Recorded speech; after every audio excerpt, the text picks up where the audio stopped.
هذا القرآن يوحدنا لطريق الخير يوجهنا الله تعالى أنزله ورسول الله معلمنا.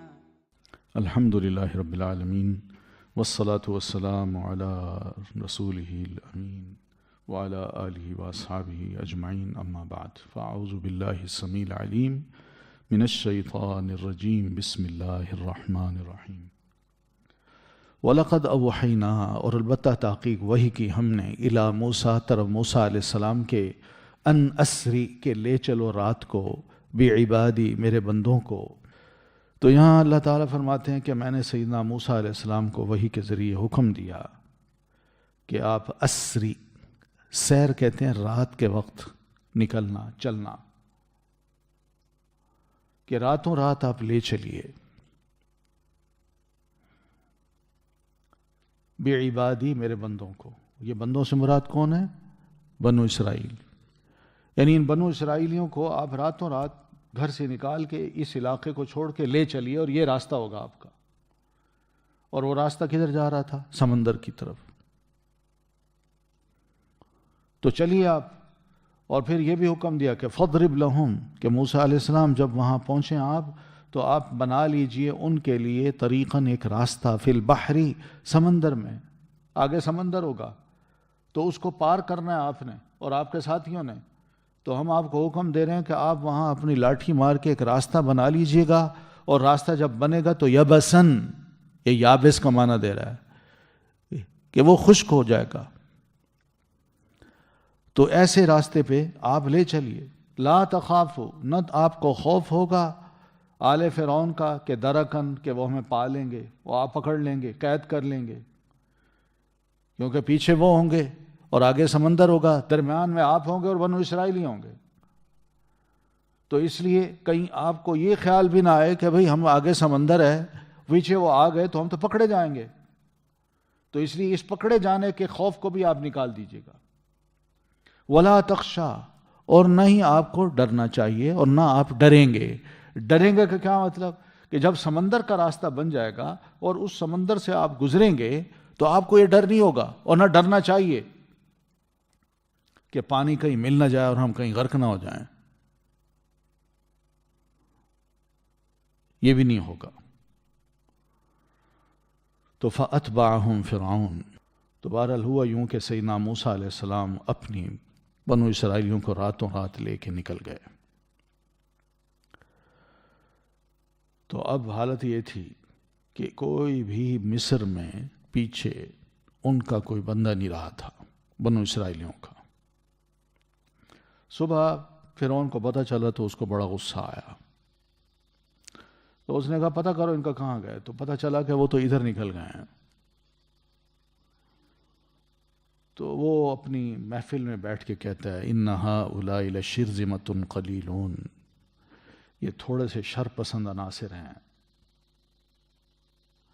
وَإِنَّهُمْ لَنَا لَغَائِظُونَ یہ اپنی حرکتوں سے ہمیں غصہ دلاتے ہیں تو ہم ان کو چھوڑیں گے نہیں. تو بہرحال صبح صبح ہوتے ہی فَأَتْبَعُوهُمْ مُشْرِقِينَ صبح صبح ہوتے ہی فرعون اپنے لاؤ لشکر سمیت ان کے پیچھے چل پڑا. تو وہاں پہنچے اور حدیث قرآن مجید میں دوسرے مقامات پہ یوں بھی آتا ہے کہ فَلَمَّا تَرَاءَتِ الْجَمْعَانِ جب دونوں جماعتوں نے ایک دوسرے کو دیکھا. ادھر آگے بنو اسرائیلی ہیں اور ان کے آگے سمندر ہے اور پیچھے لشکر آ رہا ہے اس کا. تو قَالَ أَصْحَابُ مُوسَىٰ إِنَّا لَمُدْرَكُونَ تو موسیٰ علیہ السلام کے سارے یہ بنو اسرائیلی کہنے لگے لیجئے جناب ہم تو پکڑ لیے گئے، کہاں بھاگ کے جا سکتے ہیں.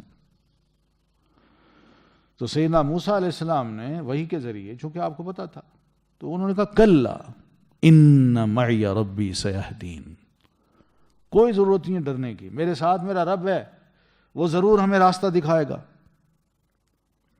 اعتماد. تو بہرحال اللہ تعالیٰ نے سیدنا موسیٰ علیہ السلام کو اس وقت یہ حکم دیا کہ اضرب بعصاک البحر کہ اپنی لاٹھی کو آپ کیا کیجئے؟ سمندر کو ماریے. تو انہوں نے جو ہی مارا تو فنفلقا، وہ پھٹ گیا، پانی ادھر کا ادھر ٹک گیا اور ادھر کا ادھر ٹک گیا. فَكَانَ كُلُّ فِرْقٍ كَالطَّوْدِ الْعَظِيمِ. تو حالت یہ ہو گئی کہ ہر پانی کا جو حصہ تھا وہ ایک پہاڑ، بڑے پہاڑ کی مانند نہ وہیں ٹھہر گیا. تو اس طرح سیدنا موسیٰ علیہ السلام کے لیے اللہ تعالیٰ نے یہ راستہ بنا دیا. امام ابن کثیر رحمۃ اللہ علیہ یہ بھی لکھتے ہیں کہ اللہ تعالیٰ نے ہوا کو بھیجا اسی سمندر کی زمین پر، وہی مارا انہوں نے، ادھر کا پانی ادھر ٹھہر گیا، ادھر کا پانی ادھر ٹھہر گیا. اب سمندر کی جو زمین تھی وہ ظاہر ہے کیچڑ والی تو ہوگی نا، تو اللہ تعالیٰ نے اسی وقت ہوا کو بھیجا کہ اس پر بس گھوم جاؤ. تو آئی، وہ جو ہی گھومی تو اس کا حال یہ ہوا کہ یبسن طریقاً فی البحر یبسن، کہ فوراً وہ خشک ہو گیا راستہ. اور سیدنا موسیٰ علیہ الصلاۃ والتسلیم اور ان کے آپ کے سب ساتھی وہ آرام سے اس کو کراس کر گئے. تو یہ ہمانا کہ لا تخاف درکن ولا تخشا. ٹھیک ہے. تو فرعون بہرحال اب پیچھے آیا اپنے لشکروں سمیت، اور جب یہ پہنچا تو بنو اسرائیلی جو تھے یہ سمندر کے آخری کنارے پر تھے اور اس کو ایک ایک کر کے کراس کر رہے تھے، اوپر چڑھ رہے تھے، باہر نکل رہے تھے. تو جب سارے ان کے آخری بندہ بھی باہر نکل گیا تو فرعون اور اس کا لشکر بالکل سمندر کے درمیان میں آ گیا، اسی راستے پہ. جو ہی وہ آیا تو اللہ نے سمندر کو حکم دیا کہ آپس میں مل جاؤ. تو پانی مل گیا. تو جو ہی ملا تو یہ ہے مانا فغشیہم من الیم، تو ڈھانپ لیا ان کو سمندر سے، ما غشیہم، اس چیز نے جو ڈھانپا ان کو، یعنی پانی ان کے اوپر آ گیا، چھا گیا ان پہ، اور ایسے خوفناک طریقے سے وہ آوازیں آئیں کہ اس کی ہولناکی بھی ایک گھبراہٹ کا سبب بنی. پھر پانی بڑا اونچا اور یہ بالکل نیچے، تو کوئی بھی تیر کے بھی باہر نہیں نکل سکا، سب کے سب غرق ہو گئے. وَأَضَلَّ فِرْعَوْنُ، اور بھٹکا دیا فرعون نے، قومہ، اپنی قوم کو. یعنی اس طرح اپنی گمراہی پہ وہ قائم رہا. اس کی اپنی قوم فرعون جو تھی وہ اس کی فالوور بنی، اور اس طرح جو صحیح بات تھی سیدنا موسیٰ علیہ السلام کی، اس کو سمجھنے، سوچنے اور ماننے کی توفیق حاصل نہ ہو سکی، اور اس کی قوم بھی اس کے پیچھے ہی تھی. تو اس لیے وہ خود گمراہ تھا تو اس کی قوم بھی اسی کے پیچھے گمراہ ہو گئی. تو اس طرح گمراہ کرتے کرتے یہ فرعون اپنی قوم کو ہلاکت کے اس گڑھے میں لے کے آ گیا. ٹھیک ہے. یہ ہے معنی وَأَضَلَّ فِرْعَوْنُ قَوْمَهُ وَمَا هَدَى، اور نہ رہنمائی کی ان کی، یعنی دنیا میں ان کو سیدھی راہ وہ نہ دکھا سکا. ٹھیک ہے. تو خود بھی سرکش تھا، قوم کو بھی سرکش بنایا، خود بھی ٹھیک نہ ہوا، قوم کو بھی ٹھیک نہ کیا. تو دنیا اور آخرت میں اسلام دشمنی کی وجہ سے وہ بھی اور اس کی قوم بھی برباد ہو گئی. چلیے. یا بنی اسرائیل، اے بنو اسرائیل، قد تحقیق انجیناکم، نجات دی ہم نے تمہیں، من عدوکم، تمہارے دشمن سے. یہ وہ نعمتیں ہیں جو اللہ تعالیٰ نے بنو اسرائیل پر نازل کی تھیں. ان میں چند کا، جو بڑی بڑی نعمتیں ہیں ان میں چند کا ذکر اللہ تعالیٰ نے یہاں کیا ہے کہ کس طرح میری نعمتیں تم پر میں نچھاور کرتا رہا.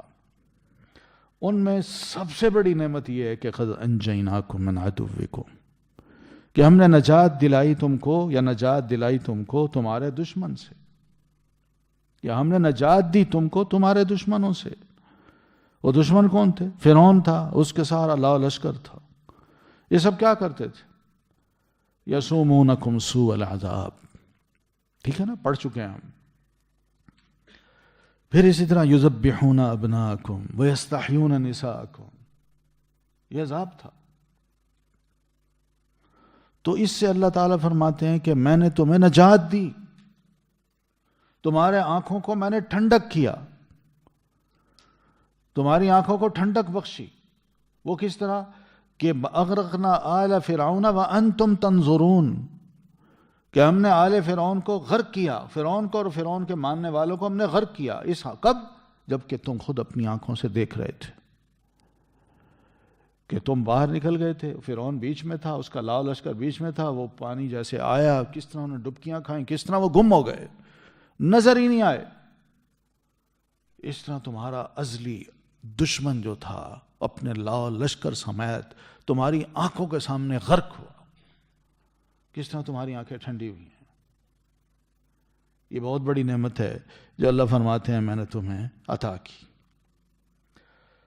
پھر وَوَعَدْنَاكُمْ جَانِبَ الطُّورِ الْأَيْمَنِ، اور وعدہ کیا ہم نے تم سے طور کی دائیں جانب کا۔ مراد یہ ہے کہ ہم نے نعمت کو اور دینے کے لیے ہم نے ایک کام یہ کیا کہ سیدنا موسیٰ علیہ السلام کو ہم نے طور پہ بلایا، اور طور پہ آتے وقت حضرت موسیٰ علیہ السلام اپنی قوم کے جو اچھے قابل لوگ تھے 70 کے قریب ان کو ساتھ لے آئے، اور وعدہ یہ دیا تھا کہ ہم آپ کو اب کتاب دیں گے جس میں تمہاری زندگی گزارنے کے ڈھنگ ہوں گے، مسائل ہوں گے، احکام ہوں گے، تم نے ان پر عمل کرنا ہے۔ تو ہم نے تمہیں وہ کتاب بھی دی اور تم سے یہ وعدہ لیا کہ تم اس تورات کی تعظیم کرو گے اور اپنے نبی حضرت موسیٰ علیہ السلام کی مخالفت نہیں کرو گے، اور ہمیشہ اللہ کے حضور شکرانہ اخلاص کے ساتھ ادا کرتے رہو گے کہ اللہ تیرا شکر ہے کہ تو نے ہمیں اس انتہائی ظالم جابر قسم کے بادشاہ سے نجات دے کے سیدنا موسیٰ علیہ السلام جیسی شخصیت بطور ایک رسول کے اور کتاب تورات بطور ایک ہدایت کی کتاب کے ہمیں نصیب کی۔ تو وَوَعَدْنَاكُمْ جَانِبَ الطُّورِ الْأَيْمَنِ، یہ اشارہ ہے کہ سیدنا موسیٰ علیہ السلام جب تشریف لائے تو طور جو تھا وہ ان کی دائیں جانب تھا۔ یہ نہیں کہ طور ہی دائیں جانب ہوتا ہے، نہیں، بندہ جہاں کھڑا ہوتا ہے اس کے دائیں جانب وہ طور ہوتا ہے، ٹھیک ہے نا، کہ نہیں؟ ایسے ہی ہوگا نا۔ اب آپ کے دائیں جانب کون سا پلر ہے؟ یہ ہے کہ یہ، اور میرے دائیں جانب کون سا پلر ہے؟ یہ۔ تو جدھر بندہ کھڑا ہوتا ہے اسی جگہ وہ دیکھے کہ میرے دائیں جانب کیا ہے۔ تو سیدنا موسیٰ علیہ السلام جب وہاں پہنچے تو ان کی دائیں جانب وہ طور تھا۔ تو سیدنا موسیٰ علیہ السلام تشریف لائے تو اللہ تعالیٰ نے سیدنا موسیٰ علیہ السلام کو وہاں کچھ مناجات سکھائیں اور رب کی وہ عبادت کرتے رہے، اللہ تعالیٰ سے سوال کرتے رہے، مانگتے رہے، اس کی تعریف کرتے رہے۔ تو اللہ تعالیٰ سے ہم کلام بھی ہوئے، تو اللہ تعالیٰ نے ان کو تورات عطا فرمائی۔ یہی وہ جگہ تھی جہاں سیدنا موسیٰ علیہ السلام نے اللہ تعالیٰ سے یہ سوال بھی کیا تھا کہ اللہ میں آپ کو دیکھنا چاہتا ہوں، تو اللہ تعالیٰ نے فرمایا نہیں، آپ مجھے نہیں دیکھ سکتے۔ پھر اسی طرح سیدنا موسیٰ علیہ السلام ادھر کتاب لینے آئے اور پیچھے کیا ہوا کہ قوم بنی اسرائیل بچڑے کی عبادت میں لگ گئی۔ یہ وہ سارا اس طرف اشارہ ہے۔ پھر وَنَزَّلْنَا عَلَيْكُمُ الْمَنَّ، اور اتارا ہم نے تم پر من کو، وَالسَّلْوَا، اور سلوا کو۔ یہ ایک اور رحمت تھی جو اللہ تعالیٰ نے اوپر کی کہ کل کی جو ضرورت ہوتی تھی وہ اللہ تعالیٰ نے انہیں بالکل بے فکر کر دیا تھا کہ صبح کا کھانا کیسے کہاں سے لوگے اور دوپہر کا کہاں سے لوگے، بالکل بے فکر رہو۔ تو وہ اس کے لیے اللہ تعالیٰ نے اسی میدان میں جو بالکل خشک ہے، اسی میدان میں ان کے لیے تازہ بالکل گرم گرم میٹھی چیز بھی اللہ آسمان سے اتار دیتا، اور اسی طرح نمکین چیز بھی اللہ تعالیٰ اتار دیتا۔ سلوا کہتے ہیں، کوئی خاص پرندہ ہے، اس پرندے کا پکا پکایا گوشت جو تھا نا وہ ان کے دسترخوان پہ گرتا تھا۔ تو ادھر وہ کھا رہے ہیں، ادھر یہ نمکین ہے، مرچ والا ہے، اور دوسری طرف میٹھا ہے، من میٹھا ہے۔ یہ اللہ تعالیٰ کا ایک اور عظیم احسان تھا بنو اسرائیل پر، اور اللہ تعالیٰ کی آیات میں سے ایک بہت بڑی نشانی تھی کہ اللہ بھی برحق ہے، اور تم اگر اللہ تعالیٰ کو اس طرح مانتے چلو تو تم بھی برحق ہو۔ کلوا من طیبات ما رزقناکم، کھاؤ پاکیزہ چیزوں سے جو رزقناکم، رزق دی ہم نے تمہیں، ولا تطغوا فیہ، اور نہ تم سرکشی کرو۔ تو اللہ تعالیٰ نے فرمایا یہ دیکھو یہ نعمتیں تمہیں مل رہی ہیں، پاکیزہ نعمتیں ہیں، رزق کے طور پر ہم نے تمہیں دی ہیں، بس ان کو کھاؤ اور ان کی قدر کرنا۔ یہ نہیں کہ کھا کے ڈکار جاؤ، بلکہ اللہ کا شکر بھی ادا کرو۔ اور مفت میں مل رہا ہو نا بندہ پھر یہی سوچتا ہے مفت میں تو کھانے مل رہے ہیں، اب کچھ اور شرارتیں کریں، کچھ اور سوچیں، کہ شہوت کو بڑھائیں، خواہشات کو بڑھائیں، مستیاں کریں۔ نہیں، سیدنا موسیٰ علیہ السلام تمہارے درمیان میں ہیں، وَلَا تَطْغَوْا فِيهِ، اور نہ تم ظلم کرنا، ایک معنی یہ بھی ہے، نہ تم سرکشی کرنا، فیہ، اس میں، یعنی یہاں رہتے ہوئے، میدان تیہ میں رہتے ہوئے یہ سب کچھ تمہیں مل رہا ہے رزق کے طور پر، تو جو بغیر کسی محنت کے تمہیں مل رہا ہے، تو لہذا جو بھی میرا حکم تمہارے پاس آئے اس کی مخالفت نہ کرنا، یہ سرکشی ہوگی، یہ ظلم ہوگا جو تم اپنے اوپر کرو گے۔ فَيَحِلَّ عَلَيْكُمْ غَضَبِي، تو آ اترے گی تم پر میری ناراضگی۔ یہ بھی یاد رکھنا، یعنی جس پر پھر میری ناراضگی آ گئی تو وہ فقد ہوا، یقیناً وہ ہلاک ہو گیا، برباد ہو گیا۔ ہوتا ہے ایسے، انسان کو مفت میں مل رہا ہو، وہ کیا سوچتا ہے سوائے شہوت پوری کرنے کے، سونے کے، اور وقت کو ادھر ادھر ضائع کرنے کے، اور کیا کرتا ہے بندہ دیکھا جائے تو، جس پر کوئی ذمہ داری نہ ہو، کوئی میں نے صبح اٹھنا ہے، کام پہ جانا ہے، محنت کرنی ہے، کچھ کما کے لانا ہے، کوئی ذمہ داری نہ ہو، تو اس کا ٹائم یہی ایسے ہی گزرتا ہے۔ جس کو مفت میں مل رہا ہو اس کا ٹائم ایسے ہی گزرتا ہے۔ تو اس لیے پہلے ہی اللہ تعالیٰ نے ان کو فرما دیا دھیان کرنا، شکر ادا کرنا ہے۔ وَلَا تَطْغَوْا فِيهِ، کوئی بھی میرا حکم آئے، رسول کوئی حکم دے، سرکشی نہ کرنا، اس کو ماننا ہے تم نے، اور جس چیز سے منع کرے اس سے بھی باز رہنا ہے۔ اگر ایسا نہیں کرو گے تو فَيَحِلَّ عَلَيْكُمْ غَضَبِي، تو آ اترے گا تم پر میرا غضب۔ یہ دیکھ لینا، پھر فا کا مطلب ورنہ بھی کر سکتے ہیں، ورنہ آ اترے گا تم پر میرا غضب، یعنی اگر تم نے وہی حرکتیں کی وہ جہالت والی، تو پھر تم پر بھی میرا غضب آ اترے گا۔ وَمَن يَحْلِلْ عَلَيْهِ غَضَبِي، اور وہ جو اترے جس پر میرا غضب، فقد ہوا، تو تحقیق وہ برباد ہو گیا۔ وَإِنِّي، اور بے شک میں، لَغَفَّارٌ، البتہ بہت بخشنے والا ہوں۔ یہ اللہ کی رحمت کے بڑے عظیم جو دروازے ہیں نا وہ اب کھل رہے ہیں، بڑا زبردست دروازہ ہے یہ جو اللہ تعالیٰ فرماتے ہیں وَإِنِّي لَغَفَّارٌ، یقین مانو کہ میں ضرور بہت زیادہ بخشنے والا ہوں۔ اور یہ بخشش کا دروازہ اس کا کھلا ہوا ہے، کب تک؟ قیامت کی گھڑی قائم ہونے سے تھوڑی دیر پہلے تک، کیونکہ جب اس کے آثار شروع ہوئے قیامت کی گھڑی کے، اس وقت بندہ کہے میں ایمان لے آتا ہوں، وہ ایمان قبول نہیں ہوگا، میں توبہ کرتا ہوں، وہ توبہ قبول نہیں ہوگی۔ اس لیے یہ وہ دروازہ ہے جو اللہ فرماتے ہیں وَإِنِّي لَغَفَّارٌ، یقیناً میں البتہ بہت زیادہ بخشنے والا ہوں، لمن تابا، اس کو جو توبہ کرے۔ توبہ کس سے کرے؟ بڑے سے بڑا گناہ ہے شرک، اور پھر اس کے نیچے چلتے ہیں تو سب سے چھوٹے گناہ بھی آ جاتے ہیں۔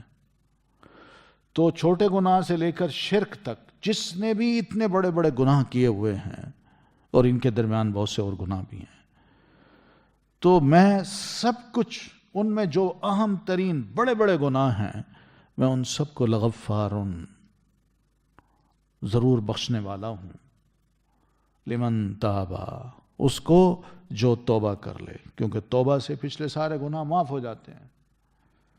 وآمنا، اور وہ ایمان لائے، ایمان لا کے، یعنی توبہ کرے اور ایمان لائے، اور پھر ان دونوں کے بعد وَعَمِلَ صَالِحًا، ساتھ ساتھ وہ عمل صالح بھی کرے،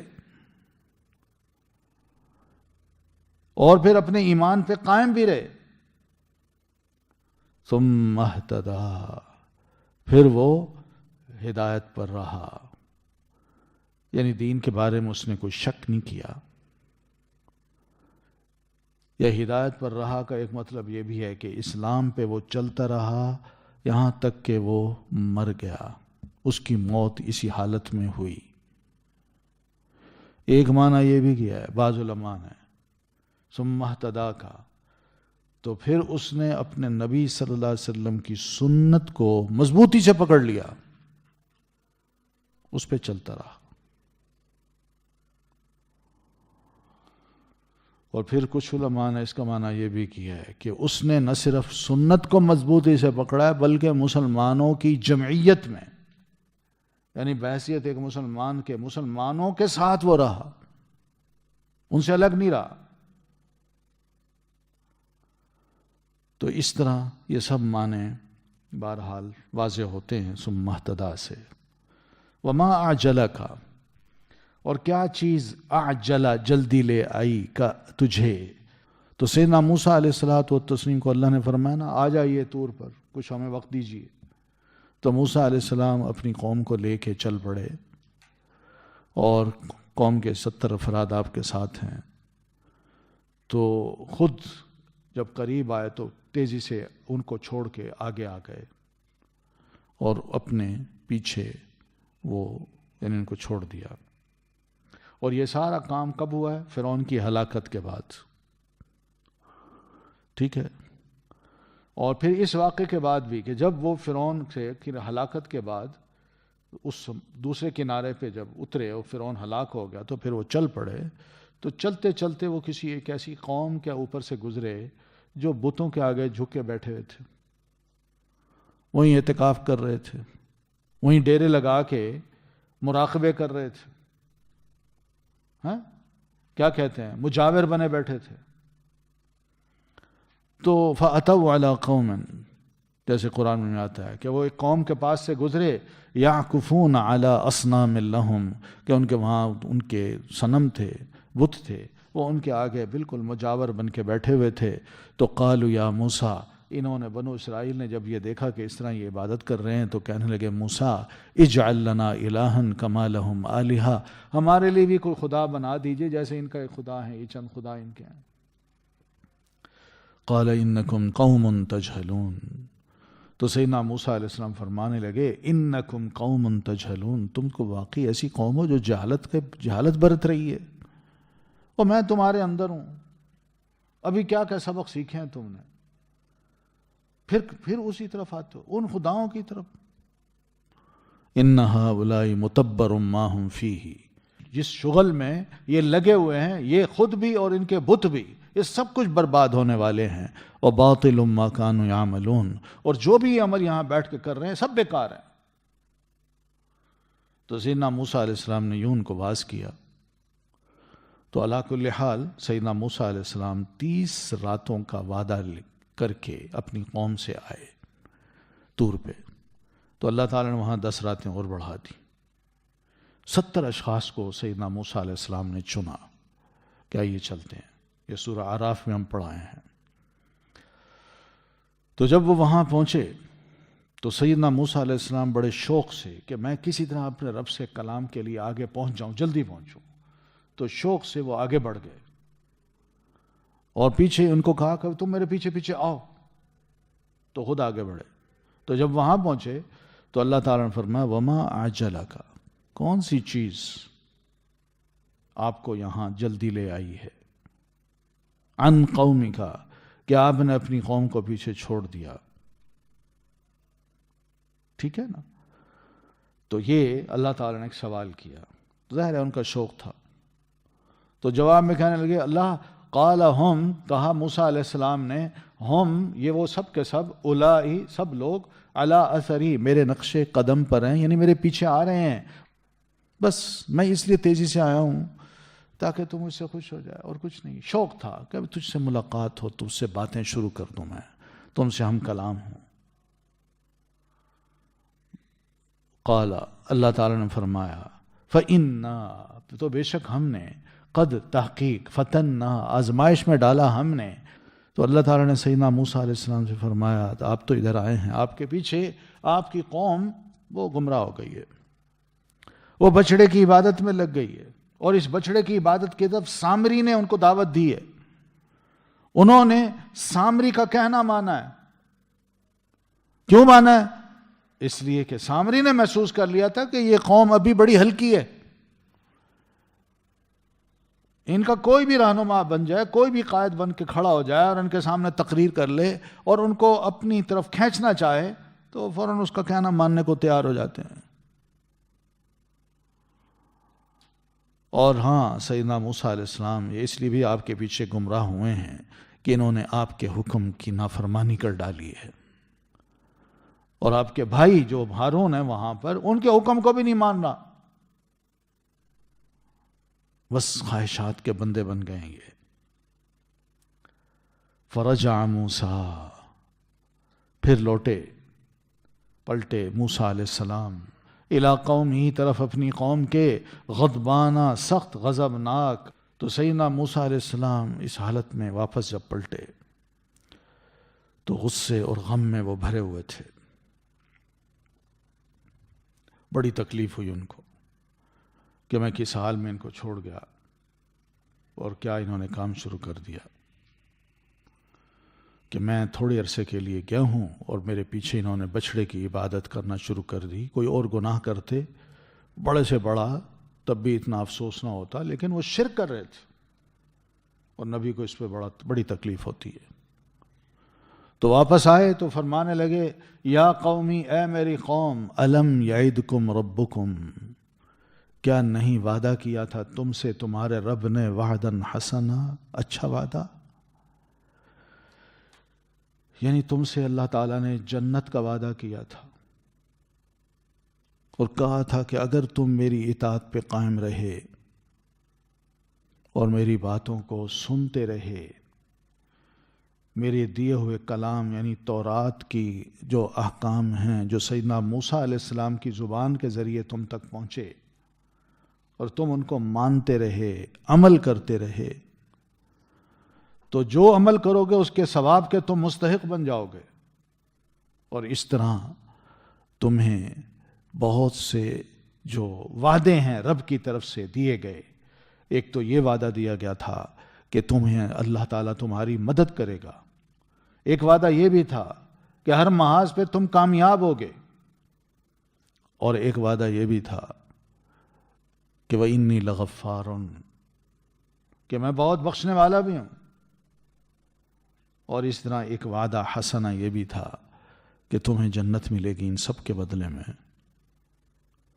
یعنی مراد یہ کہ پوری ہسٹری سیدنا موسیٰ علیہ السلام نے ان کے سامنے رکھی کہ بار بار میں تمہیں یہ سمجھا چکا, یہ کرو یہ کرو یہ کرو, یہ وعدہ ہے اللہ تعالیٰ کا, تم سب بھول گئے, کوئی یاد نہیں رہا تمہیں. افطال علیکم العہد کیا بھلا طویل ہو گئی تم پر وہ مدت, یعنی یہ جو کام میں نے تمہیں وعدے دیے تھے اللہ تعالیٰ کی طرف سے تورات میں سب کچھ سمجھایا گیا, کون سا اتنا لمبا عرصہ گزر چکا ہے کہ تم کو ہم بور ہو گئے ہیں, ہم تھک گئے ہیں, ہم سے آپ کے احکام پر جو عمل ہے وہ کرتے کرتے ہمارے اوپر بوریت طاری ہو گئی, اب کوئی نئی چیز ہونی چاہیے. ابھی تو تم نے ابتدا کی تھی اور شریعت کے بے شمار مسائل ہیں, ابھی تو تم نے ان پر عمل کرنا تھا. تو افطال علیکم العہد یعنی کوئی بتائیے, کوئی وجہ تو بتائیے کہ لمبا عرصہ ہو گیا تمہیں اس پر عمل کرتے کرتے کہ تم اکتا گئے ہو اور تمہارے دل میں یہ خواہش اٹھی ہو کہ اب کوئی نئی چیز ہم کریں. ابھی تو ساری نئی چیزیں آ رہی ہیں. یا پھر افطال علیکم العہد یا تم پر غفلت طاری ہو گئی ہے, بالکل غافل ہو گئے ہو کہ ہمیں پرواہ نہیں ہے ان چیزوں کی جو رسول کہہ رہے ہیں, تورات کہہ رہی ہے, اللہ تعالیٰ فرما رہا ہے. یا اردتم تم نے چاہا کہ ان یحل علیکم غضب من ربکم کہ تم ایسے ایسے کام کرو کہ جس کی وجہ سے ہمارے ذات پر اللہ کی طرف سے سخت قسم کی ناراضگی نازل ہو. فَأَخْلَفْتُمْ مَوْعِدِي، تو خلاف کیا تم نے میرے وعدے کا. یعنی شاید یہی وجہ تھی کہ میرے وعدے کو تم نے پسند نہیں کیا، جو میں نے کہا اس پہ تم قائم نہیں رہے، اور بہت سی جو نشانیاں تھیں تورات کی احکام تھے ان کو تم نے چھوڑ دیا. تو بچڑے کو خدا بنانے کے بعد تم نے میرے ساتھ کیا سلوک کیا، میری کیا حیثیت اپنے اندر باقی رکھی؟ کون سا ایمان ہے تمہارا مجھ پر؟ کون سا ایمان ہے تمہارا تورات پر؟ تو یہ بڑا سخت قسم کا واعظ ہے جو سیدنا موسیٰ علیہ الصلوۃ والتسلیم نے آ کے اپنی قوم کو دیا. تو وہ کہنے لگے، قالوا، انہوں نے کہا، ما اخلفنا، نہیں خلاف کیا ہم نے، موعدہ کا، آپ کے وعدے کا، بملکنا، اپنے اختیار سے. تو شرمندہ ہو کے کہنے لگے، جناب ہم نے تو آپ کی وعدے کی کوئی بھی مخالفت نہیں کی، یقین مانی ہمارا اس پر کوئی اختیار نہیں تھا، ہم بے بس ہو گئے تھے.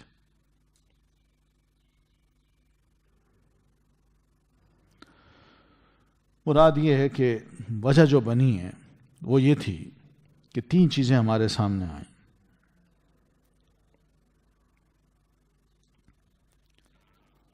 کہ ما اخلفنا موعدہ کا بملکنا، پہلی بات کہ ہمارے پاس کوئی اختیار نہیں تھا، یعنی آپ کا جو ہمارا جو اپنا معاملہ تھا وہ ہمارے ہاتھ میں نہیں رہا، کنٹرول نہیں کر سکے.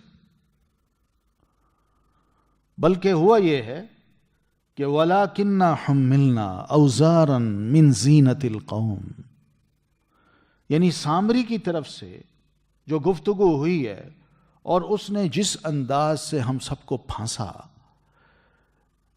یا ہپناٹائز کیا، تو اس کا نتیجہ یہی تھا کہ اس کی چال ایسی تھی، اس کی گفتگو ایسی تھی جو ہم پر غالب آ گئی، اور ہم بے ساختہ آگے بڑھے اور یہ غلطی کر کے فتنے میں پڑ گئے. تو یہ اعتراف کر رہے ہیں اپنی کمزوری کا، اپنی غلطی کا اور فتنے میں پڑنے کا، اور وجہ بتاتے ہیں وَلَكِنَّا حُمِّلْنَا أَوْزَارًا مِّن زِینَةِ الْقَوْمِ، بلکہ ہم اٹھوائے گئے اوزار، بوجھ، من زینت القومی، قوم کے زیور سے. یعنی یہ قوم جو ہماری قوم ہے، کون سی؟ قبطی قوم، جو فرعون کی قوم تھی. تو ہم نے ان کے زیور جو اٹھائے ہوئے تھے، ایک معنی تو کچھ نے یہ کیا ہے، دوسرا یہ کہ اپنی عورتوں کے جو زیور تھے وہ ہم نے جو اٹھائے ہوئے تھے، تو اس پہ ہمیں سامری نے جو واز کیا تھا، جو گفتگو کی تھی، ہم اس سے اتنا متاثر ہوئے کہ اس نے کہا کہ آگے اس میں پھینک دو. اور اسی طرح سامری نے جب پہلے پھینکا، کہا یوں پھینکو، تو ہم نے بھی پھینک دیے. وہ بھٹی جل رہی تھی، تو اس آگ میں جا کے وہ سارا سونا گل سڑ گیا. پھر اس نے بڑی ترکیب سے اس سونے کو نکالا. وہ کس طرح؟ فَأَخْرَجَ لَهُمْ، پھر نکالا اس نے، لَهُمْ، ان کے لیے، عِجْلًا، ایک بچڑا. تو اس پگھلائے ہوئے سونے سے یا زیور کو جو اس نے پگھلا لیا تھا، اس سے اس نے ان کے لیے ایک بچڑا نکالا جو مجسم تھا، پورے جسم والا تھا، اور اس کی آواز تھی خوار، جیسے کس کی ہوتی ہے؟ گائے کا میل کیا ہوتا ہے؟ بیل کو، بیل جیسی، بیل کی آواز تھی. وسط بیل کی شکل کا اس نے ایک بچڑا بنایا، اور اس کے دائیں بائیں آگے پیچھے مختلف جگہوں پہ اس نے بعض علماء کے نزدیک سوراخ کر دیے. ہوائیں اس سے گزرتیں تو ان کے گزرنے سے اس سے جو آواز نکلتی تھی، تو وہ آواز کس سے ملتی جلتی تھی؟ گائے کے، یعنی بیل کی آواز کی طرح ہوتی تھی اس کی.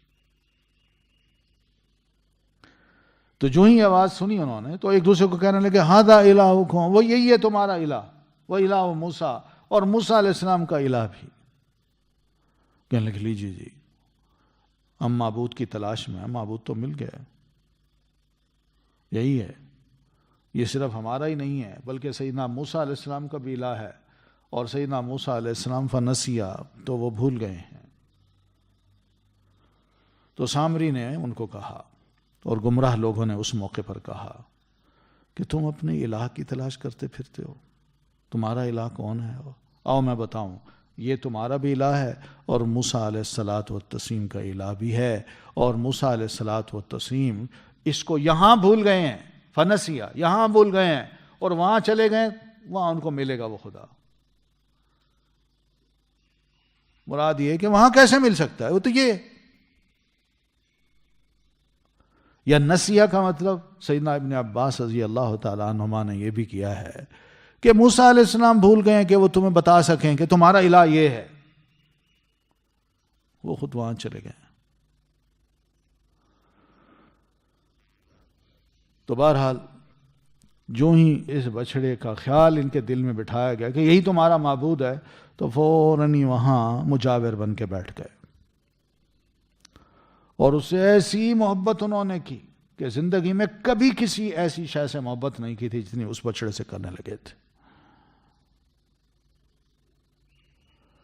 فنسیا،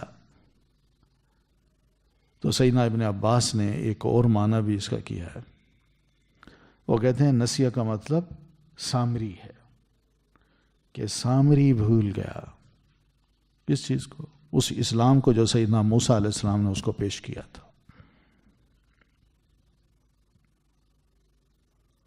جس پر وہ قائم تھا اور پیچھے سے اس نے یہ حرکت کی۔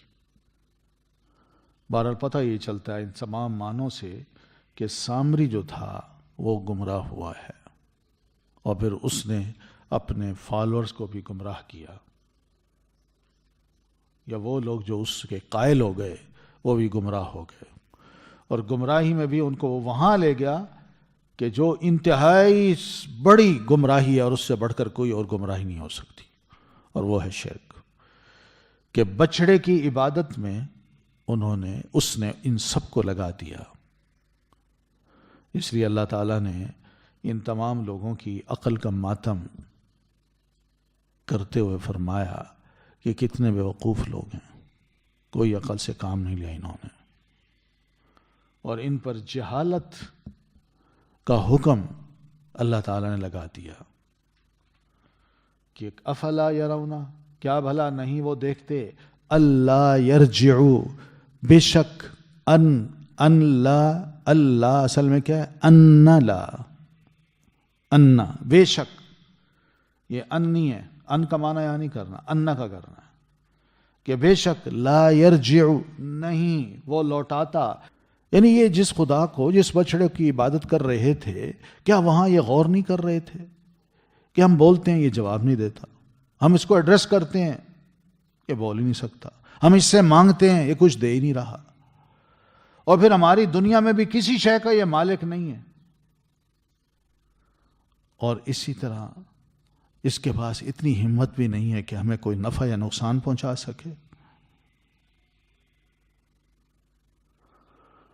بس زیادہ سے زیادہ یہی تھا کہ اس کے پیچھے سے ہوا اندر جاتی تھی اور منہ سے وہ ہوا اندر پیٹ سے گھومتی پھرتی جب نکلتی تھی تو وہ ہوا یا وہ آواز جو تھی وہ ایک بیل کی آواز کی مانند تھی، بس اس آواز پہ مر گئے، اسی کو خدا مان لیا انہوں نے، ورنہ بول کیا سکتا تھا، وہ کوئی لفظ تو نہیں تھا اس کے پاس، یہ ان کی حالت تھی۔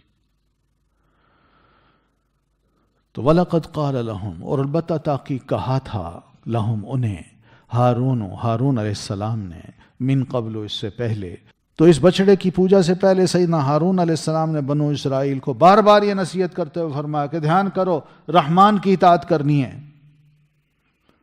چھوڑ دو اس بت کو، کوئی بت کی عبادت نہیں کرنی۔ مگر قوم جو تھی وہ حضرت ہارون علیہ السلام کے اس بار بار کے اصرار پر توجہ نہیں دے رہی تھی، لاپرواہ تھی، اور سیدنا ہارون کے وجود کو اپنے اندر بڑا کمزور سمجھتی تھی. اسی وجہ سے سیدنا ہارون علیہ السلام کے پاس جب موسیٰ علیہ السلام واپس تشریف لائے تو سیدھے پہلے ان کے پاس گئے تاکہ ان کی تادیب کریں، ان کو ڈانٹیں کہ ذمہ دار تم تھے. پھر اسی طرح آگے دیکھیے کہ کس طرح ان کی گفتگو ہوتی ہے سامری کے ساتھ. تو ہارون علیہ السلام ان کو ڈرا چکے تھے، آگاہ کر چکے تھے موسیٰ علیہ السلام کی آمد سے پہلے، اور فرما چکے تھے کہ دیکھو تم انما فتنتم بہ، تمہیں اس بچڑے کے ذریعے سے آزمائش میں ڈال دیا گیا ہے. یہ تمہاری آزمائش ہے کہ اللہ تعالیٰ تمہارے ایمان کا امتحان اب لے رہا ہے کہ تم حضرت موسیٰ علیہ السلام کے دیے ہوئے دین کو تم مانتے ہو، اس کی حفاظت کرتے ہو، یا پھر اس بچڑے کی تم عبادت کرتے ہو جو اس سامری نے بنایا تمہارے سامنے اور جس کے اندر سے یہ آواز نکلتی ہے. یہ امتحان ہے تمہارا تاکہ اللہ تعالیٰ یہ جان لے کہ تم میں کون ہے جو صحیح ایمان والا ہے اور کون ہے جس کے دل میں دین کے بارے میں کوئی شک ہے یا مرض ہے. سنو وَإِنَّ رَبَّكُمُ الرَّحْمَنُ، یقین مانو رب تمہارا رحمان ہے جس نے ہر شے کو پیدا کیا ہے، اس کا مالک ہے، وہ اکیلا ہے، عبادت کا مستحق وہی ہے، کوئی اور نہیں ہے. فَاتَّبِعُونِي، پس تم پیروی کرو میری، جو میں تمہیں حکم دوں اس کو مانو اور جس چیز سے تمہیں روکوں اس سے اجتناب کرو. وَأَطِيعُوا أَمْرِي، اور میرے حکم کی اتباع کرو. قالوا، انہوں نے کہا، لن نبرح، ہم تو ہمیشہ رہیں گے علیہ، اس پر. تو بنو اسرائیل کے یہ گمراہ عابد جو بچڑے کے تھے وہ سیدنا ہارون علیہ السلام کو کہنے لگے کہ ہم تو اس کی عبادت نہیں چھوڑ سکتے جب تک ہم اس کے بارے میں موسیٰ علیہ السلام کی گفتگو نہ سن لیں. وہ کیا کہتے ہیں؟ ہم تمہاری بات نہیں سننا چاہتے. ان کی بات فائنل ہوگی، اگر وہ کہیں گے یہ غلط ہے تو ہم چھوڑ دیں گے، اور اگر کہیں گے صحیح ہے تو ٹھیک ہے. تو اس طرح انہوں نے ہارون علیہ الصلاۃ والتسلیم کے ساتھ اس بچڑے کے معاملے میں مخالفت بھی کی، انہیں دھمکیاں بھی دیں، ان کو ڈرایا دھمکایا بھی صحیح، اور وہ اتنا روک رہے تھے کہ وہ غصے میں آ کے قریب تھا کہ حضرت ہارون علیہ السلام کو یہ سارے مل کے قتل بھی کر دیتے. تو سیدنا موسیٰ علیہ الصلوۃ والتسلیم جب تشریف لائے تو قالا، انہوں نے کہا، یا ہارون، اے ہارون، ما منعک، کس چیز نے منع کیا تجھے، اذ، جب رأیتہم، تم نے دیکھا انہیں. یعنی جب قوم نے کہا کہ ہم تو جناب اس پر جم کے بیٹھے رہیں گے جب تک موسیٰ علیہ الصلوۃ والتسلیم لوٹ نہیں آتے اور ہمیں بتاتے نہیں کہ اس کی عبادت کرو یا نہ کرو. تو ہارون علیہ الصلوۃ والتسلیم ان میں کھڑے ہو گئے، اور ان کے ساتھ وہ مسلمان بھی کھڑے ہو گئے جو سیدنا ہارون علیہ السلام کی بات کو سمجھ چکے تھے اور اس آزمائش میں وہ نہیں پڑے تھے. اور پھر اسی طرح ہارون علیہ الصلوۃ والتسلیم انہی لوگوں کے پاس گئے جو بچھڑے کی عبادت پہ جم گئے تھے. انہیں ہارون نے ڈرایا. تو ایسے موقع پہ سیدنا موسیٰ علیہ الصلوۃ والتسلیم جب واپس پلٹے اور قوم کو دیکھا کہ وہ تو فتنے میں ہی مبتلا ہو چکی ہیں تو غصے سے بھر آئے. تو پیچھے ہم پڑھ بھی چکے ہیں کہ سیدنا موسیٰ علیہ السلام کو اتنا غصہ لگا کہ ان کے ہاتھ میں جو تختیاں تھیں تورات کی وہ بھی انہوں نے نیچے زمین پہ ڈال دیں. پھر ان کی طرف انہوں نے رخ کیا، خوب ڈانٹا ان کو، اپنے بھائی کے سر کو پکڑا، ہلانے لگے، کہا، ما منعک، کس چیز نے روکا آپ کو، اذ رأیتہم ضلوا، جب آپ نے دیکھا کہ وہ گمراہ ہو چکے ہیں، اپنے دین کو چھوڑ رہے ہیں، اللہ تتبعنی، کہ نہ تو پیروی کرے میری، کہ تم مجھے کم از کم اس کے بارے میں بتا دیتے کہ جناب یہ کام ہو رہا ہے، تم دوڑ کے میرے پاس آتے، جو ہی انہوں نے یہ حرکت شروع کی تھی اسی وقت میرے پاس آ جاتے اور مجھے آ کے بتا دیتے. تو بہرحال سیدنا ہارون علیہ الصلاۃ والتسلیم نے اس موقع پر فرمایا، قالا، کہا موسیٰ ہارون نے، یبن اماں، اے میری ماں کے بیٹے، لا تأخذ، نہ تم پکڑو، بلحیتی، میری داڑھی کو، ولا برأسی، اور نہ میرے سر کو۔ تو سیدنا ہارون نے بڑے پیار سے اس حالت میں جب دیکھا کہ بھائی بڑے غصے میں، حالانکہ چھوٹے تھے عمر میں، تو بڑے پیار سے کہا، میری ماں کے بیٹے، ماں کا واسطہ دیا، ہم دونوں ایک ہی ماں کے بیٹے ہیں، بھائی ہیں آپس میں۔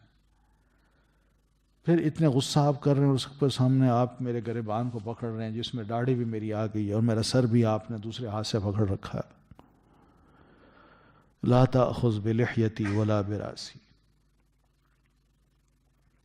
پھر کہنے لگے کہ میں نے جو کام کیا تھا یہاں، ان کو تاکید کی تھی، سمجھایا تھا، اور اس میں میرے ساتھ میرے اس واز سے متاثر ہو کے بہت سے بنو اسرائیلی وہ ایک طرف ہو گئے تھے، اور کہا نہیں توبہ توبہ، یہ شرک ہم نہیں کر سکتے، اور کچھ اس میں لگ گئے۔ اب جب یہ کام ہوا ہے تو مجھے ڈر بھی تھا اس بات کا کہ آپ مجھے واپس آ کے ہی کہیں گے کہ فرقت بین بنی اسرائیل، کہ تو نے بنو اسرائیل کو دو حصوں میں بانٹ دیا، تفریق پیدا کر دی ان کے درمیان۔ وَلَمْ تَرْقُبْ قَوْلِي، اور نہ تم نے انتظار کیا میری بات کا۔ یعنی سیدنا موسیٰ علیہ الصلاۃ والتسلیم یہ سمجھتے تھے کہ ہارون جو ہیں میرے بڑے بھائی ہیں، نبی ہیں، مگر میرے نائب ہیں، تو میں جو کچھ کہوں گا وہ کریں گے۔ تو اس طرح سیدنا موسیٰ علیہ السلام نے اپنے بھائی کو ڈانٹا، کیونکہ اللہ تتبعنی کا ایک مطلب یہی ہے نا کہ تم نے میری پیروی کیوں نہیں کی۔ مراد یہ کہ میں نے تمہیں پیچھے چھوڑا تھا کہ تم ان کے درمیان ہمیشہ صلح کرواتے رہنا، کوئی لڑائی ہو تو صلح کرواتے رہنا، لیکن یہاں معاملہ تو کچھ اور ہو چکا ہے، یہاں تو ایک دوسرے کے خلاف ہو چکے ہیں، یہ بٹ چکے ہیں، کچھ مسلمان ہیں اور کچھ نہیں ہیں۔ تو یہ سارا کچھ منظر ہے جو بنو اسرائیلی بھی دیکھ رہے ہیں۔ تو بہرحال سیدنا ہارون علیہ السلام جو بڑے تھے انہوں نے بھی مناسب یہی کیا کہ کوئی بڑے چھوٹے بھائی کو نہ ڈانٹا نہ کوئی بات کی، بلکہ بڑے اچھے طریقے سے التجا کی کہ دیکھیے ہم تماشا نہ بن جائیں، بات اصل کچھ اور ہے۔ تو ساری بات سمجھنے کے بعد اب سیدنا موسیٰ علیہ السلام سامری سے مخاطب ہوتے ہیں۔ قال فما خطبک، کہا موسیٰ علیہ السلام نے تو کیا ہے معاملہ تیرا یا سامری، اے سامری۔ اب اس کو فرماتے ہیں یعنی تم نے اس قوم کو اس بچڑے کی طرح بلا لیا اور بنا کے کہتے ہو یہ تمہارا الہ ہے، کیا مسئلہ ہے؟ کیوں یہ حرکت کی ہے؟ کیوں تمہارے دل میں یہ بات داخل ہوئی ہے اور پھر دوسروں کو بھی اس طرف تم نے لگا دیا ہے؟ قالا، تو اس سامری نے کہا، بصرت، میں نے دیکھا، بما، اسے جو لم یبصروا، نہیں انہوں نے دیکھا بھی، اس جسے۔ تو وہ جواب میں کہتا ہے کہ مجھے بس کچھ ایسی بات سوجھی یا میں نے جانی جو ان لوگوں کو محسوس نہ ہو سکی، وہ اس کو جان نہ سکے، اور میں نے اپنی آنکھوں سے کچھ ایسی بات دیکھی یا سوچی جس کو یہ نہ سوچ سکے یا دیکھ سکے۔ تو میں نے یوں کیا کہ فَقَبَضْتُ قَبْضَةً مِّنْ أَثَرِ الرَّسُولِ، یہاں رسول سے مراد کچھ علماء تو یہ لکھتے ہیں جسے سیدنا ابن عباس رضی اللہ تعالیٰ عنہما نے فرمایا ہے کہ جبریل علیہ الصلاۃ والتسلیم کے نقش قدم جو زمین پہ پڑے تھے اور نقش قدم جو تھا وہاں سے اس نے کیا کیا کہ ایک مٹھی لی مٹی کی، وہیں سے اٹھائی اور لے کے نا اسی بھٹی میں ڈال دی جس میں ان سب کا سونا تھا۔ تو اس سے کیا ہوا؟ ایک بچڑا بن گیا جس کی یہ آواز تھی۔ تو مجھے کہنا پڑا ان کو کہ یہ تمہارا خدا ہے اور موسیٰ علیہ السلام کا بھی خدا ہے، ٹھیک ہے۔ تو ایک تو یہ ہے۔ دوسرا معنی یہ بھی کرتے ہیں کہ سیدنا جبریل علیہ السلام کا جو گھوڑا تھا، سواری تھی، اس سواری کا قدم جہاں پڑا تھا سامری نے دیکھا تو وہیں سے اس قدم کی جگہ سے، نشان کی جگہ سے، جہاں اس کا کھر پڑا تھا سواری کا، وہیں سے اس نے مٹی لی، پھر آگ کی طرف آیا تو اس مٹی کو اس میں ڈال دیا اور اسے کہا کہ تم بچڑا بن جاؤ، ایک جسم والا جس کی آواز ہونی چاہیے۔ تو بس یہ کام کیا تو اس سے کیا ہوا، یہ ابتدا ہو گئی قوم کی آزمائش کی اور وہ فتنے میں پڑ گئے۔ تو بہرحال کذالک سولت لی نفسی، اسی طرح سجھایا، اچھا کر کے دکھایا میرے لیے میرے نفس نے۔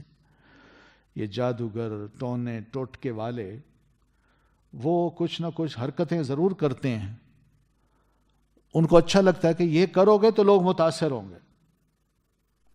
کوئی تماشا اگر لوگوں کو دکھانا ہے تو اس کے لیے اس طرح کی عجیب و غریب قسم کی حرکتیں کرو گے جو تمہیں اچھی لگیں تو وہ کر کے دکھاؤ، لوگ قائل ہو جائیں گے اس کے۔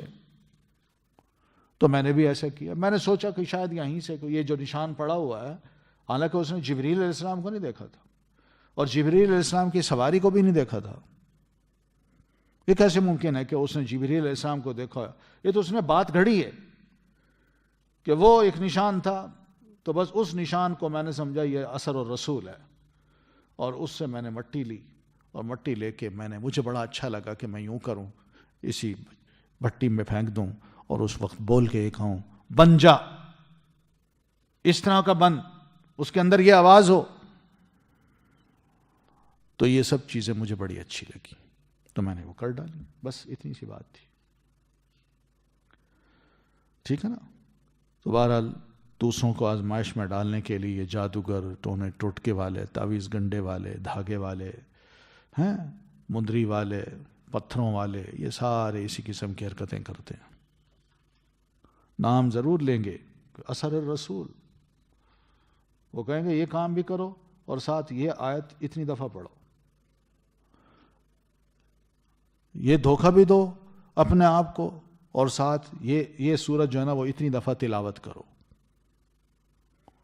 یہ ہے وَكَذَلِكَ سَوَّلَتْ لِي نَفْسِي۔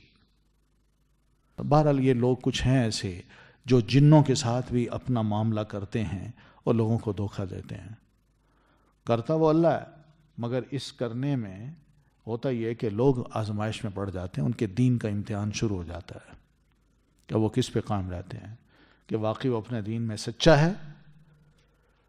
جو سچے لوگ ہیں وہ اپنے دین پہ قائم رہتے ہیں، اور جو منافق ہیں وہ ایسی چیزوں کے گھیرے میں آ جاتے ہیں اور گر پڑتے ہیں، مان لیتے ہیں ایسی چیزوں کو۔ قالا، کہا موسیٰ علیہ السلام نے، فَاذْهَبْ، تو جاؤ۔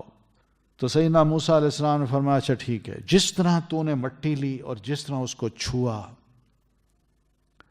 جبکہ تمہارا یہ فرض بھی نہیں تھا، جبکہ تمہیں یہ علم بھی نہیں تھا کہ یہ لینا مجھے ہے اور اس کو چھونا میرے لیے ہے، کہ واقعی یہ جبریل علیہ السلام کے قدم کا نشان ہے یا ان کی سواری کے کھر کا نشان ہے، جب تمہیں ان چیزوں کا پتہ ہی نہیں ہے۔ بہرحال تم نے ایک خیال سے لیا، اس مٹی کو چھوا تو اسی طرح تم نے پھینک دیا، تو بہنی اسی طرح اب تمہاری سزا دنیا میں یہ ہے کہ تو یہی کہتا رہے گا لا مساس، نہ چھونا، نہ چھونا، یعنی جو بھی تمہارے سامنے آئے گا نا تو اس کو تم یہ کہو گے بھائی پرے رہو، مجھے چھونا نا۔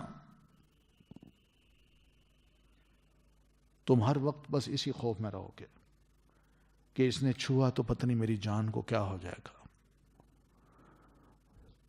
بس تم اب یہی کہتے رہو گے، نہ تم لوگوں کو چھو سکو گے اور نہ وہ تمہیں چھو سکیں گے۔ اتنی بڑی سزا ہے۔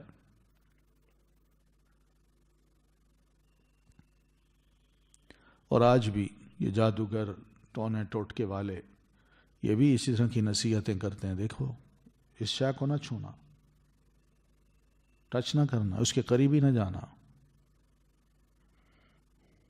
یہ ہے تو یہ ایک سزا ہوتی ہے۔ اب سوچئے ایک شخص ہو جو معاشرے میں رہتا ہو، اس کی بیوی ہے، پرے ہو جاؤ، مت چھونا، نہ وہ چھو سکتی ہے نہ وہ اس کو چھو سکتا، بچے، ماں، ارد گرد کے لوگ، کوئی بھی نہیں. کتنی بڑی اذیت ہے، کتنی بڑی سزا ہے. تو یہ سزا تھی سامری کی کہ نہ وہ خود کسی کو چھوئے اور نہ اس کو کوئی چھوئے.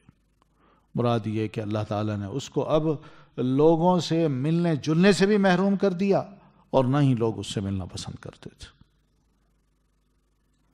ایک تو یہ سزا مل گئی، اور تم کہتے رہو گے اپنی ساری زندگی کہ لا مساس وَإِنَّ لَكَ، اور دوسری بات کہ اور بے شک تیرے لیے ہے موعدن، وعدے کا ایک مقرر وقت، لن تخلفہ، ہرگز نہ تو پیچھے چھوڑا جائے گا اس سے. یعنی وہ قیامت کا دن ہے، تم اس سے غائب نہیں ہوگے، تم وہاں آؤ گے. یہ دوسری چیز ہے. اور تیسرا یہ کہ وانظر، اور دیکھو تم الی الہی کا طرف اپنے معبود کے، الذی، وہ معبود، وہ کون تھا؟ بچڑا تھا نا. ظلت علیہ عاکفاً، جس پر تو مسلسل رہا، عاکفاً، مجاور بن کر بیٹھنے والا، یعنی جس کی عبادت میں تم مسلسل لگے رہے. اس خدا کی اگر کوئی حیثیت ہے نا تمہیں پتہ بھی چل جاتی ہے. ہم اس خدا کو لنحرقنہ، اس کو آگ میں ضرور جلا ڈالیں گے. ثم لننسفنہ، اور آگ میں ایسے جلائیں گے کہ اس کے ٹکڑے ٹکڑے کریں گے. ثم لننسفنہ، پھر ہم اس کو بکھیر دیں گے، فی الیمی، سمندر میں. ایسا بکھیرنا کہ نصفا، خوب بکھیرنا، یعنی ایسا بکھیر دیں گے کہ یہ جو بت ہے اس کا ایک ایک حصہ بھی اس سمندر میں گم ہو جائے. ہم تمہارے خدا کے ساتھ اب یہ سلوک کریں گے. تو سیدنا موسیٰ علیہ السلام نے یہی کام کیا کہ اس بچڑے کو آگ میں ڈالا، وہ پگھلا، پھر اس کے ٹکڑے ٹکڑے ادھر ادھر کیے، ذرے ذرے بنا کے. وہ جب ٹھنڈے پڑ گئے تو انہی ذروں کو اٹھایا اور اٹھا کے اس کو سمندر میں کچھ کو یوں پھینک دیا، کچھ کو یوں اور کچھ کو یوں، بالکل بکھیر کے پھینک دیا. ٹھیک ہے. انما، پھر سمجھاتے ہوئے کہا، انما، بے شک، الہکم، الہ تمہارا، اللہ، اللہ ہے، الذی، وہ جو، لا الہ، نہیں ہے کوئی الہ برحق، الا ہو، مگر وہی، وسع، وہ اس نے گھیر رکھا ہے، کل شیء، ہر چیز کو، علما، علم میں. اب موسیٰ علیہ السلام اپنی قوم سے فرماتے ہیں اس بچڑے کا حشر کرنے کے بعد کہ میری قوم، تمہارے لیے کوئی بھی معبود نہیں ہے، اگر ہے تو وہ اللہ ہے، وہی سچا معبود ہے، باقی سب جھوٹے ہیں. الا ہو، وہ اکیلا ہے، وہی عبادت کے لائق ہے. اگر یہ لائق ہوتا تو اپنے حشر کو یوں نہ کرواتا، جس کو میں نے آگ میں جلا کے اس کی شکل ہی بدلی، اس کو پگھلا دیا، اور پگھلانے کے بعد اس کو میں نے ٹکڑے ٹکڑے کر دیا اور پھر بکھیر دیا. یہ خدا ہوتا ہے جو اپنے آپ کو نہ بچا سکے. یہ سب جھوٹ ہے. اس لیے تمہارا الہ صرف ایک ہی معبود ہے. اور پھر اس اللہ کی جو حیثیت ہے، ذات ہے، وہ یہ کمال بھی رکھتی ہے کہ وسع کل شیء علما، وسیع ہے ہر شے پر، علما، ازرو علم کے، یعنی اللہ تعالیٰ نے ہر شے کا علم اپنے پاس رکھا ہوا ہے. کوئی شے بھی اور اس کا علم بھی اللہ سے مخفی نہیں ہے. ٹھیک ہے. تو علم تمییز ہے، یعنی ازرو علم کے مراد یہ کہ وہ ہر شے کے بارے میں اچھی طرح علم رکھنے والا ہے. جیسے کہیں فرمایا نا، احاط بکل شیء علما، اس نے گھیر رکھا ہے ہر چیز کو علم کے ذریعے سے یا ازرو علم کے. اس طرح فرمایا وما تسقط من ورقۃ الا یعلمها، کوئی بھی درخت کا پتا نہیں گرتا مگر وہ جانتا ہے اس کو کہ کب یہ خشک ہوگا، کب اس کی تعلق اپنے درخت سے یا ٹہنی سے کمزور ہوگا، اور کس لمحے اس نے گرنا ہے، اور پھر ولا حبۃ فی ظلمات الارض، زمین کی تاریکیوں میں کوئی ایسا بیج نہیں ہے جو اللہ تعالیٰ سے چھپا ہوا ہو. اللہ تعالیٰ کے علم ہے سب کچھ. تو وسع ربی کل شیء علما. حدیث آپ نے اکثر و بیشتر یہ سنی ہے کہ رسول اللہ صلی اللہ علیہ وسلم فرماتے ہیں کتب اللہ مقادیر الخلائق، اللہ تعالیٰ نے جو بھی اس کی مخلوق تھی ان سب کی مقادیر لکھ دی ہیں. ان کے مقدر میں کیا کیا ہے، یا کیا ان کی تقدیر ہے، کیا ان کا ماضی، حال اور مستقبل ہے. ہر شے کو اللہ تعالیٰ نے لکھ دیا تھا. کب؟ قبل ان یخلق السماوات والارض ب50,000 سنہ، زمین و آسمان کی پیدائش سے 50,000 سال پہلے اللہ تعالیٰ نے ہر شے کو اس کی تقدیر جو بھی تھی وہ لکھ دی تھی کتاب میں. اور وہ اس وقت لکھی تھی کہ وَكَانَ عَرْشُهُ عَلَى الْمَاءِ، اس کا عرش اس وقت پانی پر تھا. بس ٹھیک ہے. یعنی یہ بڑی پرانی بات ہے. زمین و آسمان کے پیدائش سے پہلے کا یہ پلان ہے جو اللہ تعالیٰ نے طے کر رکھا تھا کہ میں آئندہ فیوچر میں کوئی ایک کائنات بنانے والا ہوں اور اس میں حضرت انسان کو پیدا کرنے والا ہوں، پھر اس کی نسلوں کو چلانے والا ہوں. ان کے لیے کیا کچھ ہو، کون کون آئے گا، کون کون کس ماں کی پشت سے نکلے گا یا باپ کے پشت سے نکلے گا، اور پھر اس کے بعد کتنا عرصہ رہے گا اور اس کا فیوچر کیا ہوگا، سب اللہ فرماتے میں نے لکھ لیا تھا. کذالک، اسی طرح نقص ہم بیان کرتے ہیں، علیک آپ پر، من انبائی کچھ خبریں، ما قد سبق وہ جو تحقیق گزر چکی. یہ عبارت جو ہے قرآن مجید کی آیت نبی علیہ الصلاۃ والتسلیم کو تسلی دلا رہی ہے اللہ تعالیٰ کی طرف سے کہ اللہ کے رسول، جس طرح ہم نے پہلے حضرت موسیٰ علیہ الصلاۃ والتسلیم کا ایک تفصیلی واقعہ آپ کو بیان کیا ہے، اسی طرح ہم نے اسی قرآن مجید میں بہت سی وہ خبریں بھی اور واقعات بھی بیان کیے ہیں جو ماضی کی قوموں کے تھے. ان کے حالات کو بھی آپ نے پڑھا، سنا، سمجھا. تو آپ بھی جس میدان میں ہیں اور جو کچھ کر رہے ہیں وہی کام ہے جو پہلے انبیاء اور رسولوں کا تھا. اور اس میدان میں اگر کوئی خدا نخواستہ کوئی تکلیف ہوتی ہے تو پہلوں نے بھی برداشت کی، آپ کو بھی برداشت کرنا پڑے گی. بینی اسی طرح پہلے قوموں کو اللہ تعالیٰ نے رسول کے مقابلے میں شکست دی اور رسول کو کامیاب کیا. آپ بھی یقین رکھیے، تسلی رکھیے کہ آپ بھی اپنے بدخواہوں کے مقابلے میں کامیاب رہیں گے. پھر ایک اور بڑی اہم بات ہے کذالک سے، اسی طرح. یہ مفہوم بھی نکلتا ہے کہ اللہ کے رسول یہ جو واقعات ہم آپ کو بتا رہے ہیں اور آپ سنا رہے ہیں، آپ اس وقت موجود تھوڑی تھے. یہ تو آپ کے رسول ہونے کی دلیل ہے کہ آپ واقعی سچے رسول ہیں. آپ اپنی طرف سے یہ کہانیاں، یہ واقعات بیان نہیں کر رہے، ہم نے آپ پر وحی کی ہیں. کذالک نقص علیک وقد آتیناک من لدنا ذکرا، اور اللہ کے رسول ہم نے اپنی جناب سے آپ کو ذکر عطا کیا ہے. یہ ذکر کیا ہے؟ قرآن مجید ہے. اللہ تعالیٰ نے قرآن کا نام ذکر بھی رکھا ہے کیونکہ اس میں نصیحت ہی نصیحت ہے. ٹھیک ہے، آپ صلی اللہ علیہ وسلم پر یہ ذکر نازل ہوتا تھا، اور جب یہ کہا وَآتَيْنَاكَ مِن لَّدُنَّا، اپنی جناب سے ہم نے آپ کو ذکر عطا کیا ہے. آپ کو اپنی جناب سے، دیکھیں نا کتنا مضبوط رشتہ ہے.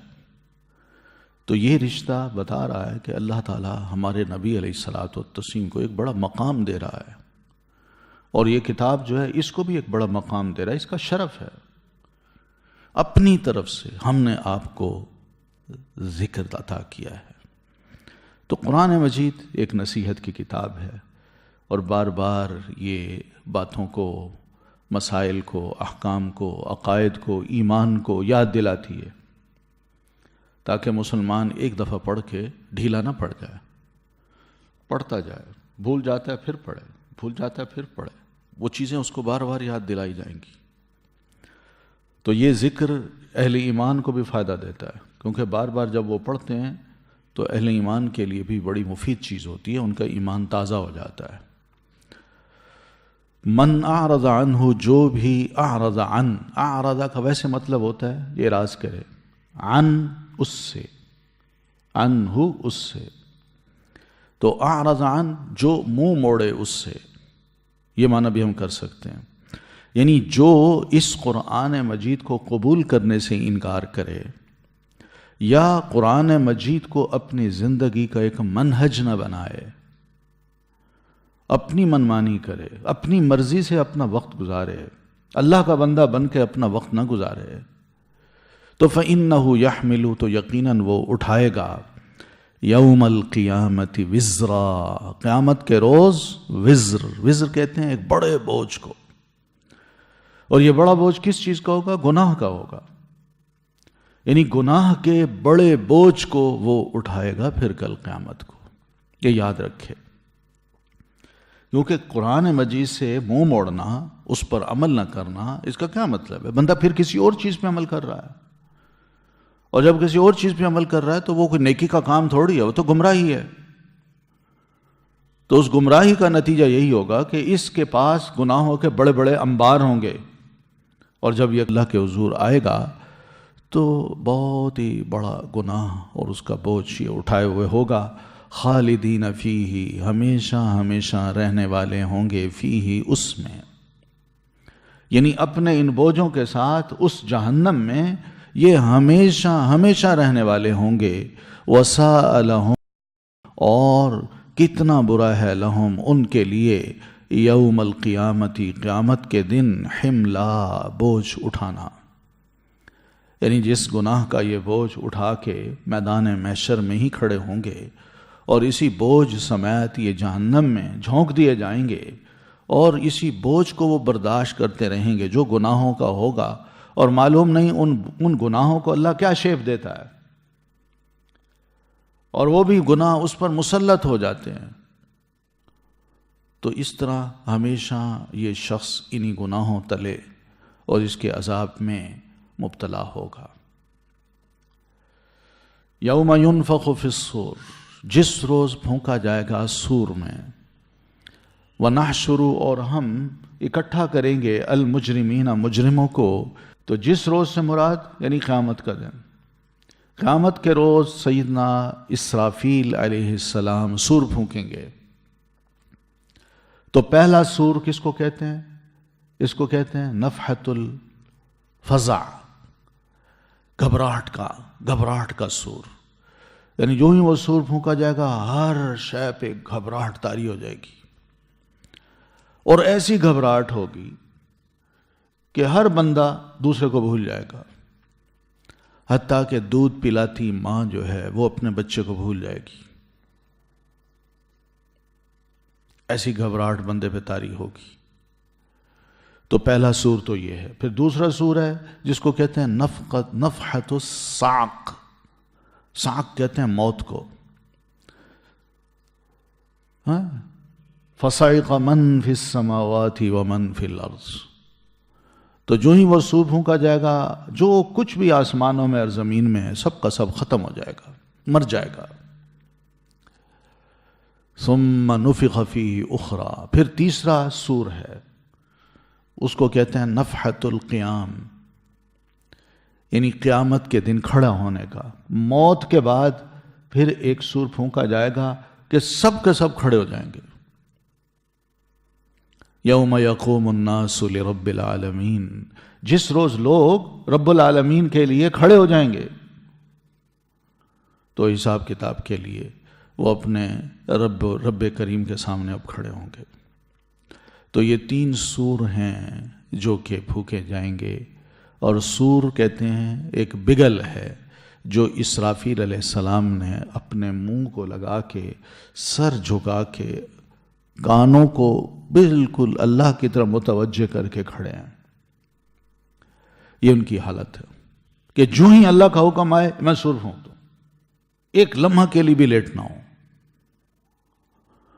سنن نبی داؤد میں ہے سیدنا عبداللہ ابن عمرو بن عاص رضی اللہ تعالیٰ عنہ فرماتے ہیں کہ رسول اللہ صلی اللہ علیہ وسلم نے فرمایا کہ السور قرن ينفخ فیہ، سور ایک بگل ہے جس میں پھونک ماری جائے گی، نفخہ کیا جائے گا، پھونکا جائے گا اس میں، تو اس سے ہر شے تباہ ہو جائے گی۔ اسی طرح سیدنا ابن عباس رضی اللہ تعالیٰ عنہما نے اللہ تعالیٰ کے اس ارشاد کو فَإِذَا نُقِرَ فِي النَّاقُورِ، کہ جب ناقور میں نقرہ پھونکا جائے گا، تو اس آیت کو جب پڑھا تو کہنے لگے اللہ کے رسول صلی اللہ علیہ وسلم نے فرمایا کیف انعم،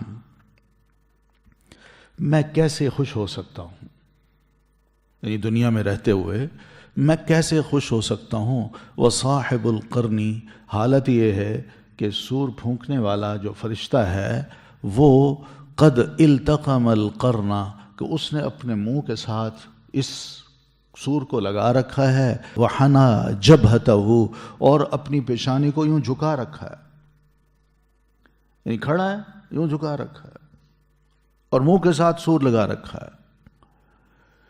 کیوں؟ یسمع، وہ سننا چاہتا ہے کہ متى یؤمر، کہ اس کو اللہ کی طرف سے کب حکم دیا جاتا ہے کہ ینفخ، کہ وہ فوراً سور پھونک دے۔ آپ فرماتے ہیں فرشتہ اتنا الرٹ ہے، کسی بھی وقت اللہ اس کو حکم دے سکتا ہے جس کا ہمیں علم نہیں ہے۔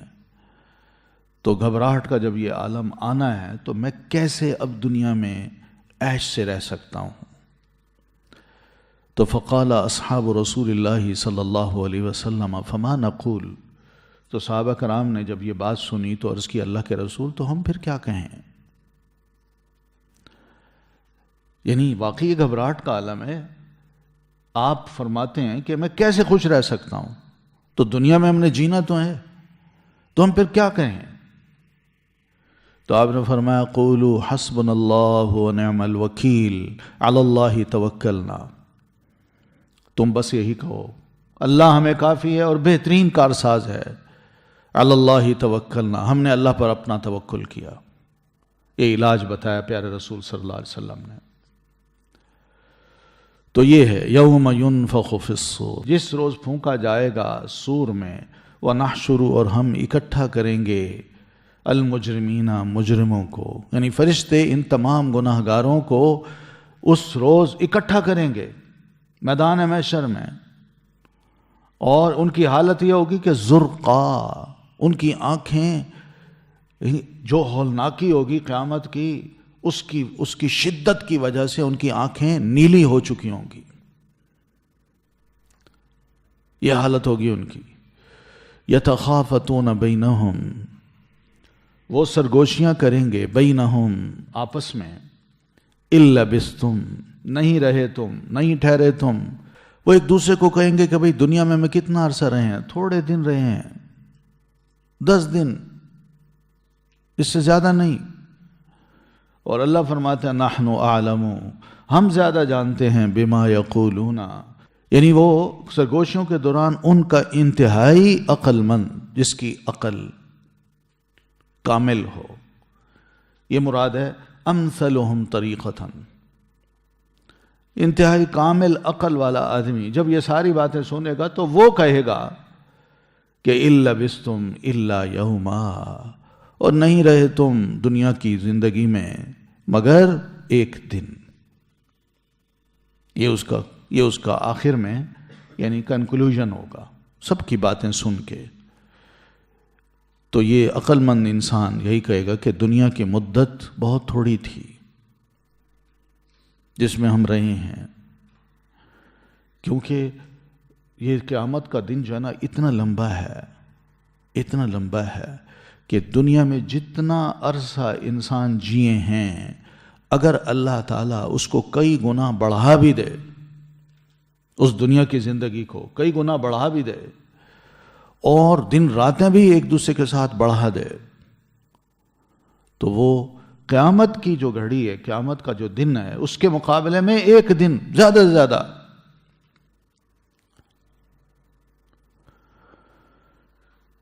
اس لیے جو کافر ہیں وہ دنیا کی زندگی کو قیامت کے دن کے مقابلے میں بہت کم سمجھیں گے. ان کا مقصد کیا ہوگا یہ بات کرنے کا کہ ایک دن، چند دن، چاہتے وہ یہ ہوں گے کہ کسی طرح ہم یہ جو قیامت کا دن کھڑا ہونا ہے اس سے کسی طرح بچ جائیں، یہ جلد از جلد ختم ہو. وہ یہ چاہیں گے، وہ اس لیے یہ آپس میں باتیں کریں گے. مگر اللہ تعالیٰ کا ایک فیصلہ ہے. اللہ تعالیٰ نے تو زمین و آسمان کی پیدائش سے 50,000 سال پہلے ہی مخلوق کے بارے میں کہ اس کو کیا ملنا ہے، کیا نہیں ملنا، کیا اس کے مقدر میں ہے، اللہ تعالیٰ نے لکھ لیا تھا. ٹھیک ہے. سبحانک اللہم و بحمدک، اشہد ان لا الہ الا انت، استغفرک و اتوب الیک. السلام علیکم ورحمۃ اللہ وبرکاتہ.